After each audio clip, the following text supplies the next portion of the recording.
السلام علیکم ورحمۃ اللہ وبرکاتہ۔ دوستو ہمارے اس یوٹیوب چینل پر آپ کا خیر مقدم ہے۔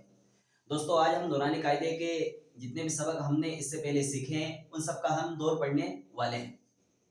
جیسے ہم نے سب سے پہلے مفردات پڑھا تھا۔ مفردات کے معنی ہوتا ہے الگ الگ حرفوں کو مفردات کہتے ہیں، جیسے با، جیم، دال، سین۔ دوستو اس طریقے سے ہم نے پچھلے ویڈیو میں مفردات پڑھا۔ اس کے بعد میں دوستو ہم نے اگلا سبق سیکھا تھا مرکبات، یعنی ملے ہوئے حرفوں کو مرکبات کہتے ہیں، جیسے الف با، ہا جیم با، میم سین کاف۔ دوستو اس طریقے سے ہم نے مرکبات والی تختی سمجھی اور سیکھی تھی۔ اس کے بعد دوستو ہم نے حرکات کا بیان پڑھا تھا۔ زبر زیر پیش کو حرکات کہتے ہیں، زبر زیر پیش کو جلدی پڑھے، ذرا بھی نہ کھینچے، جیسے با زبر با، جیم زیر جی، صاد پیش سو۔ دوستو اس طریقے سے ہم نے حرکات کا بیان پڑھا تھا۔